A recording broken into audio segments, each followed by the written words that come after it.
Hi, my name is Benedict. In this video we are looking at AS-4000, my new synth. For those of you who've been assiduously paying attention, you may have noticed a couple of days ago that I put out a video using this synth alone, except for drums, to make a revoicing, a cover sort of thing, of a foreigner song. So that shows you the kind of range of sounds that you can get from it. There's no processing used to Furphy. Go have a listen to that if you haven't.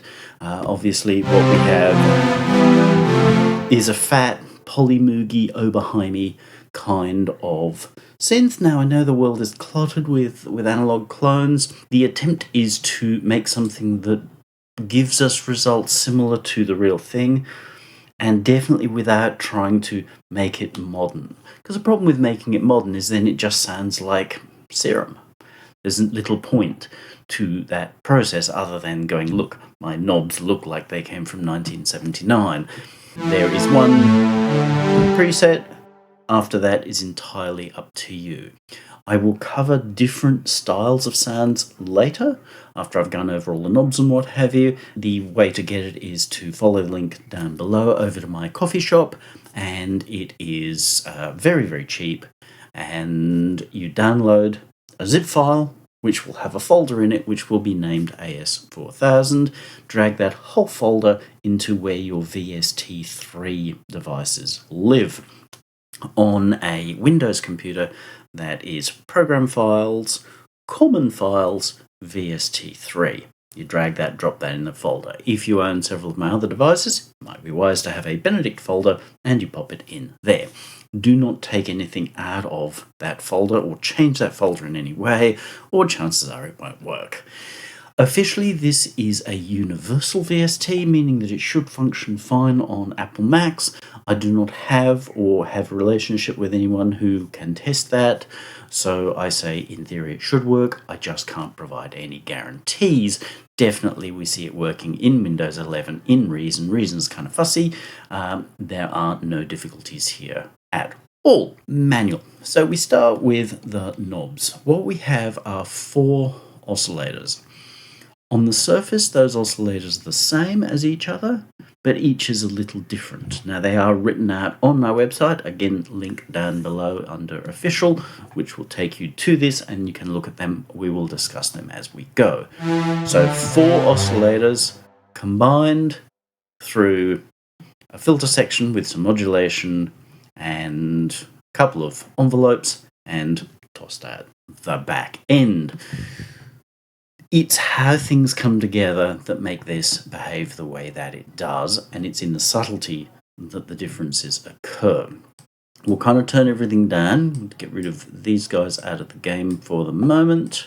We've got a single oscillator synth. You have the level for that oscillator.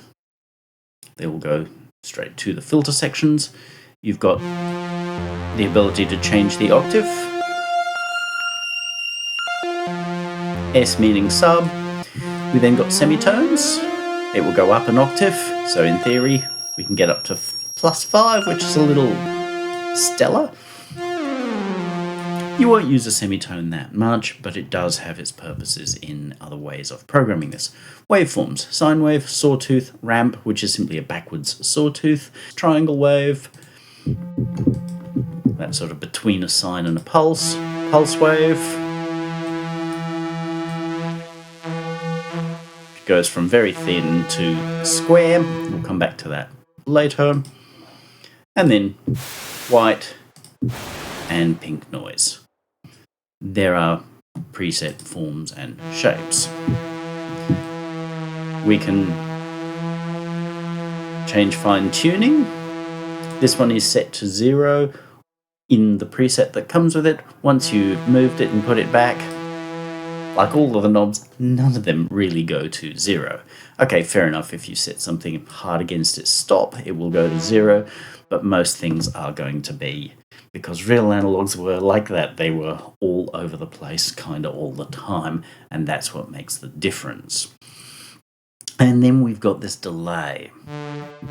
It is unusual because it takes absolutely everything that's happening in here, including the ADSR, which we will come back to, and carries it back in time. So if we have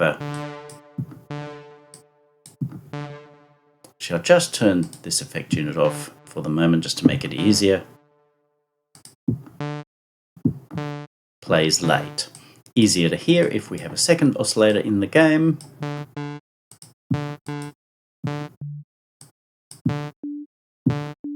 That's very unusual. It is not designed as an effect. It can be used as an effect, but it's not designed as an effect. It is borrowing the idea or technology of 4 Lines Later and Sixth Dimension, where we were using echoes to offset and therefore create chorusy, reverby kinds of sounds.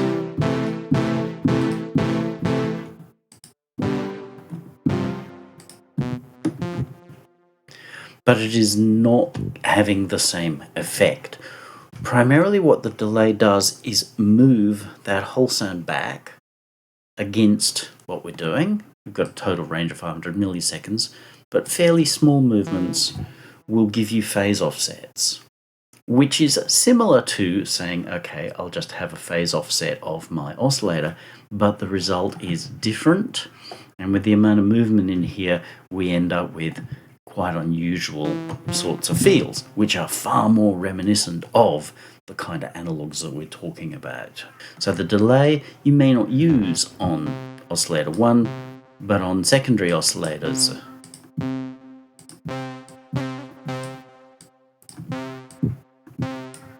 Let's put that there.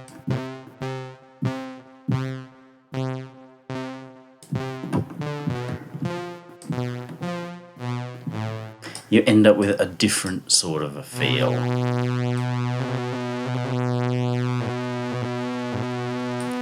And deliberately, it's fairly random. You're not going to be able to say, I'm going to dial in exactly this, just as with any analog. You couldn't dial in exactly that. You said, okay, all right, that's working. So this gives you a feel which is different from the usual suspects. I'm just going to blame it on Serum.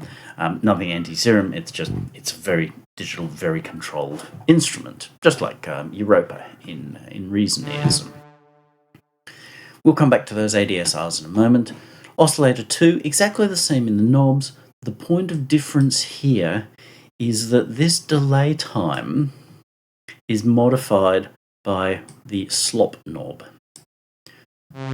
Oscillator 1, the main pitching is changed. So if we pull this guy out, it obviously gets a little bit low. Oscillator 2, and it's not always as apparent,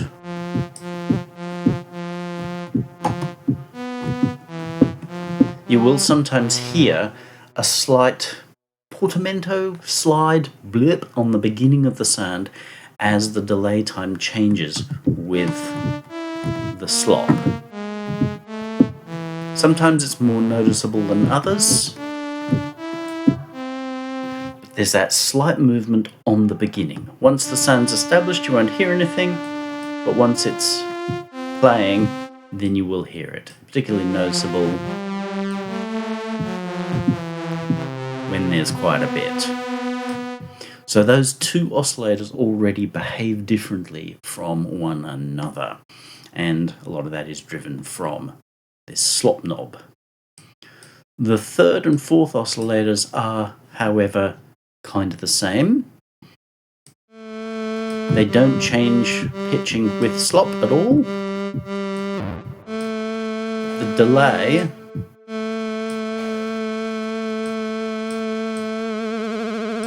has a modulation of its own, which applies only to the oscillators 3 and 4.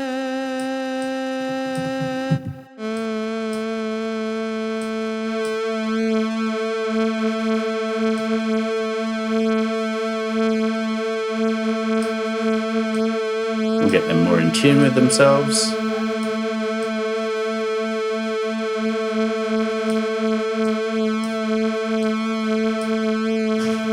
So it's that constant moving around each other of phase and tuning. And just make them all sawtooths.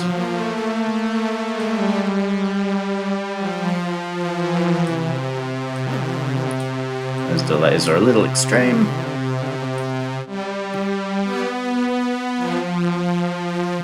That make the real richness. So you're generally going to want to keep the delays fairly short, but it does allow you to go out to 500 milliseconds because there are purposes we'll discuss later. But generally fairly short. Those little offsets means that you've got several layers of offset and movement, which is exactly what was happening in CS80s, Oberheims, that sort of thing. In terms of modulation, we saw with our pulse wave, we can go from very narrow to perfectly square.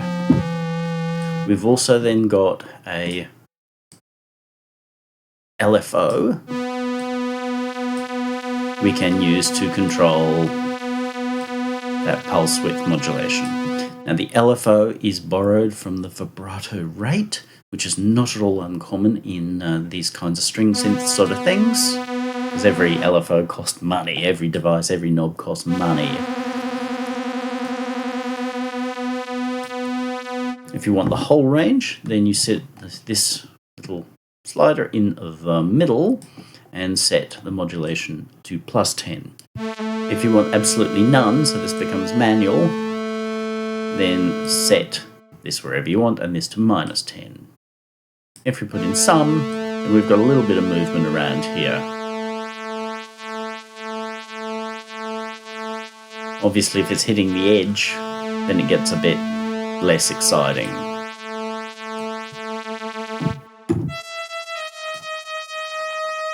So if you're after more violin type sounds over here, brass or cello-y sounds over here.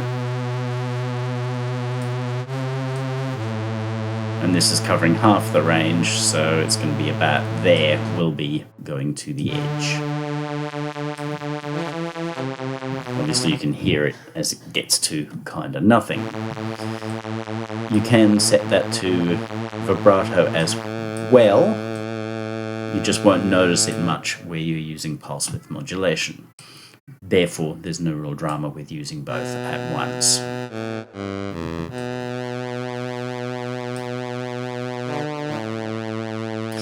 That's incredibly versatile. That was yesterday voicing, what I assume were perhaps DX7, the really bright sounds, they were done with thin pulse waves and a little bit of EQ. Nothing more complex than that, and it works an absolute treat. So that's your first two bits of modulation, and the second one, the echo rate, affecting these two guys only, we've already covered. Filters. We'll just put that back to a saw. We've got two filters here. We've got a high pass and a low pass. Two-pole SEM style filters. So they are 12 dB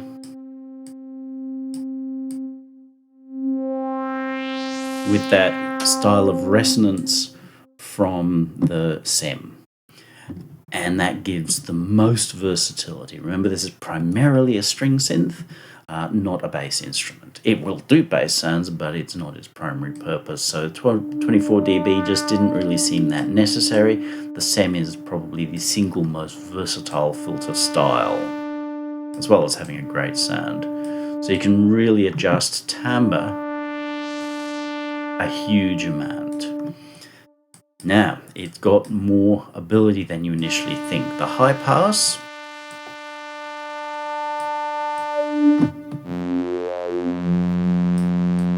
allows us to do things like adjusting the lower part of our tone.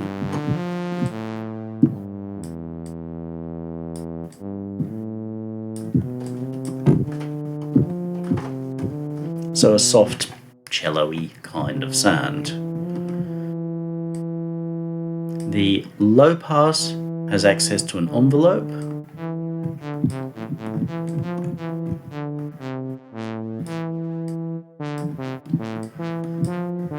Meaning that we can move into brass or the like.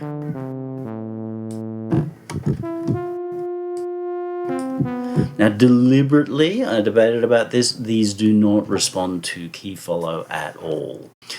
I decided to keep the filtering as simple as possible, so more like Polymoog kind of vintage. And where you want more timbral control, you will get way more by bringing in a good EQ unit. Either my Par EQ or Q Range, ZR EQ, all free EQs that you can get some very cool results from, which will give you more power than these. So you use these for your broad strokes most of the time, including barely using them, and then set up a lot of your timbre through the use of EQ of choice. Envelopes. Amp envelope obviously is our overall shape. It's pretty fast. So not perfect for slower pads, but good for average synth work. Now this gets interesting. You'll see there's a line here that goes off to these, what are marked as offsets. So these offset whatever is here. So here we've got a slow attack. If I had two oscillators in here, both are slow. If I want to say, well, one of them I want to be fast, let's turn this into a triangle and this one into a sine.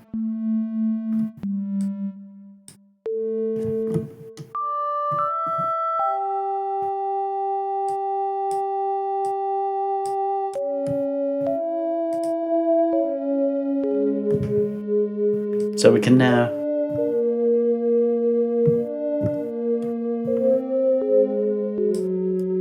make that a little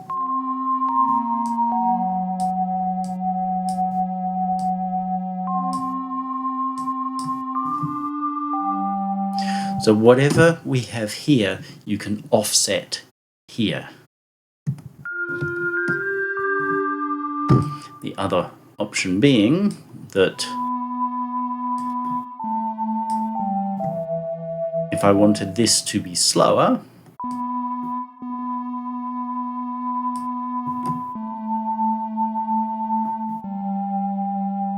I could even use a delay, hence the delay being here as well. If you change your mind, you don't want to have to retool all your oscillators. So that leads us to be able to deliver very, very different kinds of sounds, which we will go through in a moment. So these offsets, whatever we've got, I see here this is at full, giving us the ability to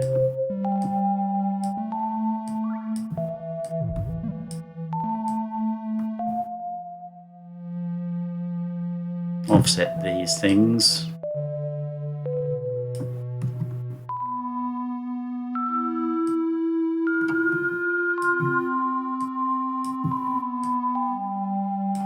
To make more complex evolving sounds. Very, very cool and useful. Now the other things that we've got here, main volume, exactly what you expect. Pan, exactly what you expect. Slop we've covered already. Oh, voices.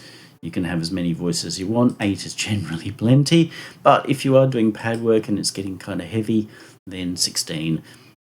After that, it comes down to how many voices your computer will handle. It's not particularly hungry at all. But we've got this strange dynamics knob. Yes, these knobs are copied.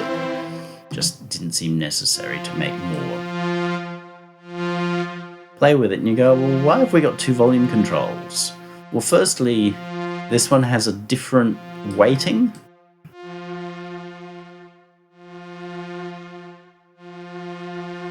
That one's fine for volume, but it tends to be getting loud fast. This one is a lot more subtle. The whole idea with this one is that if you've ever used a string library, the sample kind of thing, you notice often that they don't have velocity for the violins and what have you.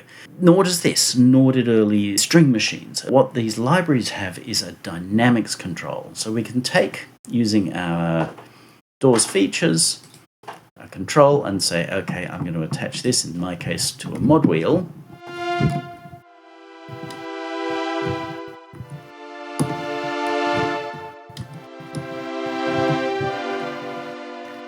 And now we can control over time how our level occurs. So a typical string machine sound is going to be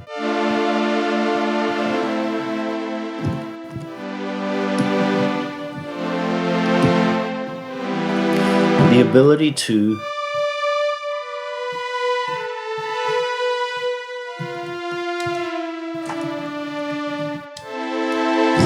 roll our notes in using a rocker pedal or whatever kind of controller you want, and if you know how this works, you've probably already got one, really gives us a lot of control over how the sound works. And that's really important. So we can transition from the really rigid string machine sound, which I must say I really love, to this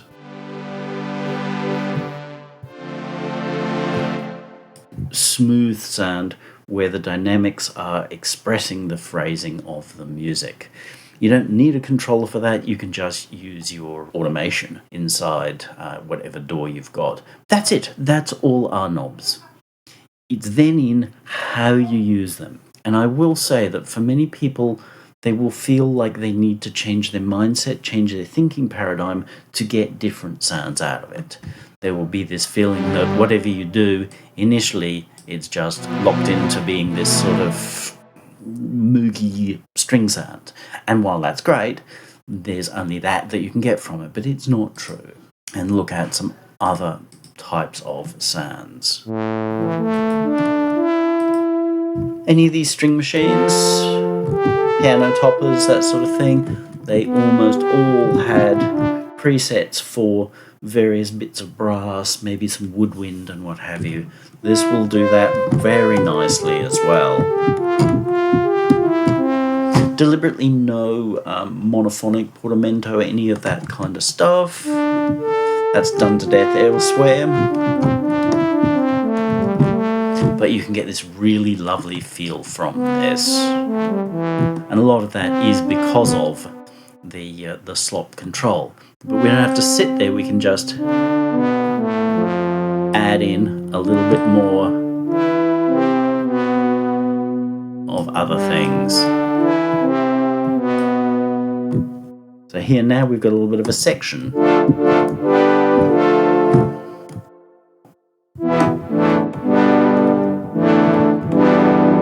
In no way am I saying that replaces sample libraries, although it does for me, because I just can't use sample libraries. I've tried them for a while and released things with them, and I'm just like, eh. So if you want that feel, these do them surprisingly well, especially when you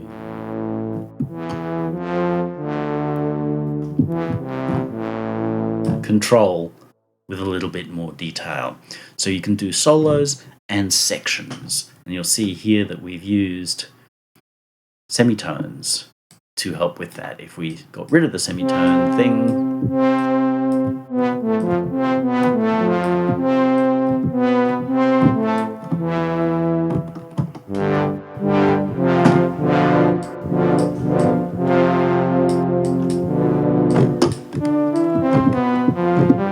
we can get a lot of control over what we do there.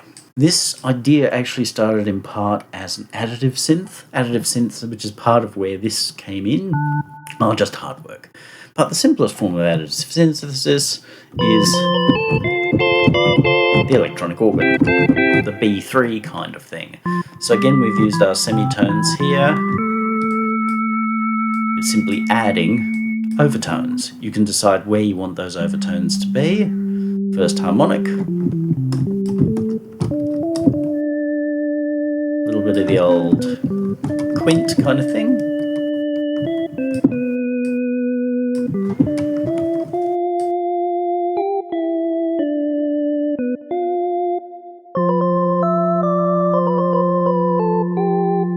And if you want to, you can set your vibrato to be controlled by a controller. You can even change your rates and what have you to emulate Leslie-ishness. So we've got a small additive synthesizer. Sure, there's only 4 partials, but that makes it a lot easier to control. If you want that to be controlled over time, let's say this guy here, let's make him nice and bright, but you don't want him to come in straight away. Remember, we can simply go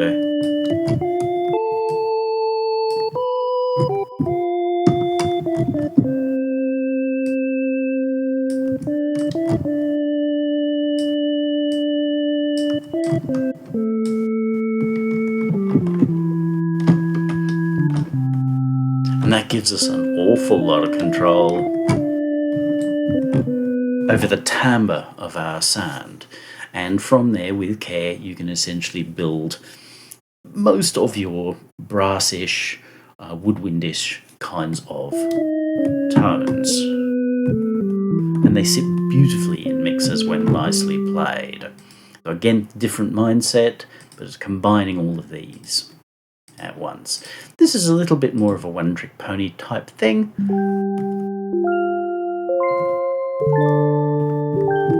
We can create strums with our echoes. So if we're creating electric piano-ish sort of thing, we can do that. You can hear a little bit of the whoop as the echo is moving here on oscillator 2. But if we offset these, we get a strum.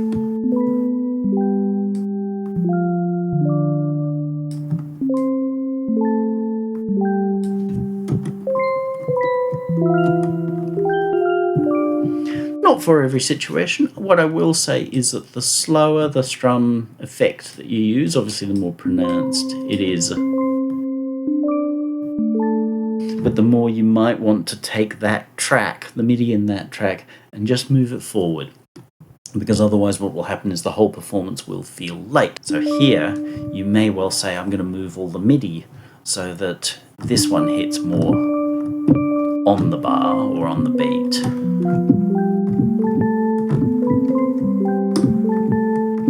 Sometimes you can have issues if you play the same things over and over again. It's just because you're not hearing the separation of the tones anymore. It's not an actual issue, it just sounds like one. It's what we might put down as user error. But it's a limited but actually really, really cool thing. Of course, if we are going slower, we hear an additive sort of a situation.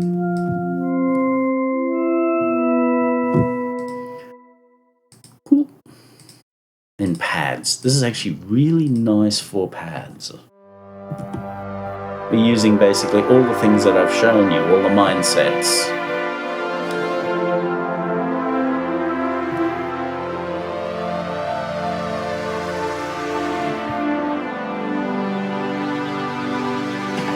To create evolving, moving sounds.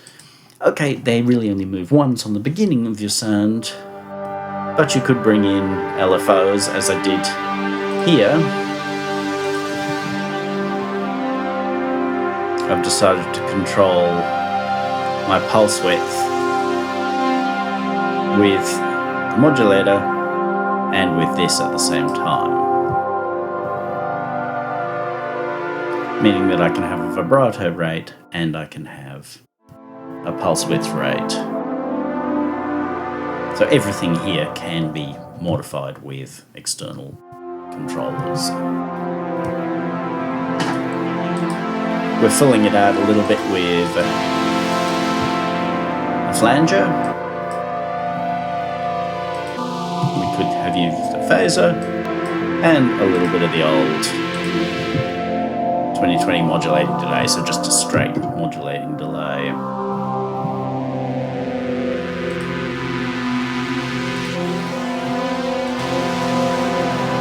transforms that into this. Now, I know that some people are going to say, well, oh geez, dude, your instrument's mono and everything should be stereo, blah, blah, blah. That's such a modern mindset and leads to a lot of difficulties. These classic instruments were mono. If they had two outputs, it was probably because they had a chorus, which created a kind of stereo. So we've already seen doing that here. Creating stereo with our, in this case, the sixth dimension, which is just a big-ass chorus that moves into echo territory as well. That is one option. The other option is to use the features of really kind of any modern effective DAW, is to put two in a box. This is effectively the unison thing. I have taken the synth, put two of them in, watch the knobs. Woohoo! Now this is literally the same patch twice. There was no having to go in and modify this and that. You could, but there's no need to do it because of that slop thing. Then there is so much movement and change here that it gets really, really big. So we've now got 8 oscillators happening at once with no particular impact whatsoever on our DSP. Of course, if you want, you can then add in effects, etc. So the not being stereo at the oscillator level, it's a deliberate choice because you've got so many ways, and this is how it was done, and it's more effective. One more trick. This is a DAW-based trick. So we can have our synth. We can then add the same thing an octave up. And this was a really common thing done in 70s records. So they would be playing something, make a take, turn around, go again. Just play an octave up the keyboard. And then this lets you do it once and go a third time.